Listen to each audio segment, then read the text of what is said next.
It's a pre-arranged, pre-recorded light show.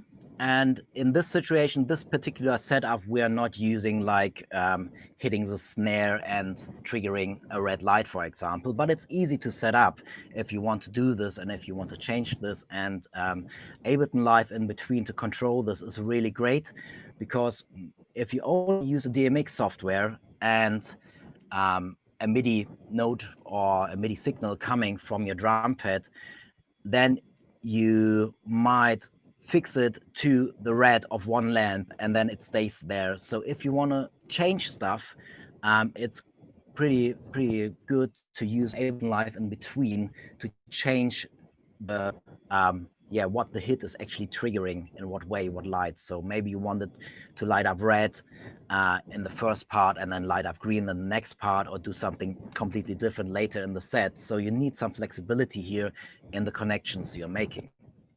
You are sending MIDI from the drum. So I'm going to demonstrate this in a second, how this looks like in practice.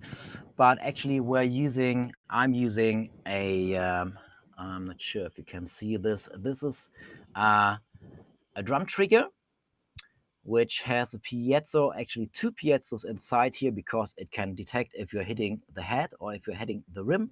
This goes onto the drum, and then it's being connected to a trigger to MIDI interface. And as soon as you have MIDI, you can trigger what you want with it in Ableton Live, and you can send this MIDI as well on the same time to a Lightning software, or you can send it to Ableton Live and then make those different connections I was just talking about, like first part red light, second part green light, for example. You can change what MIDI goes out to the DMX software.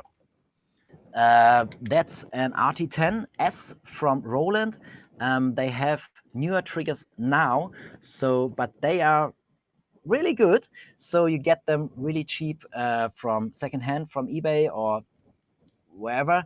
And I know a lot of people who are still, like a lot of pros who are still using those older versions. So yeah, they are like 30 to 40 bucks if you get them, and you will need a trigger to MIDI interface. So just this alone wouldn't be enough, but you can get something like this. That's eDrumming interface. So you connect it here jack to jack. So you apply this trigger to your drum, and then you have a jack connection from here to here, and this trigger to MIDI interface is then being connected via USB in this case, or via a 5-pin MIDI out, going to your computer, and then you will receive the MIDI there.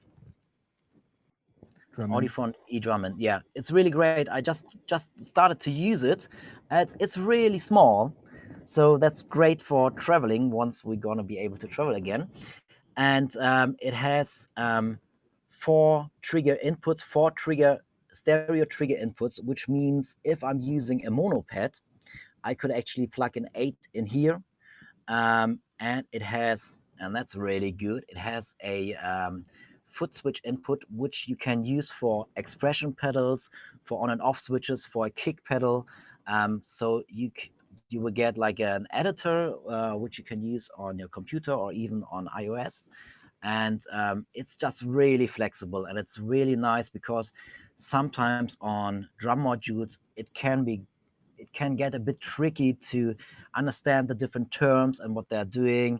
Threshold might be obvious, but then scan time, mask time, different names all the time. And you sometimes don't get this like so easy, and you don't get through the different things which are getting in one module. But if you're seeing the hit on the actual screen, and you can see the hit, and you can really easy edit stuff there, and even have different settings for different presets.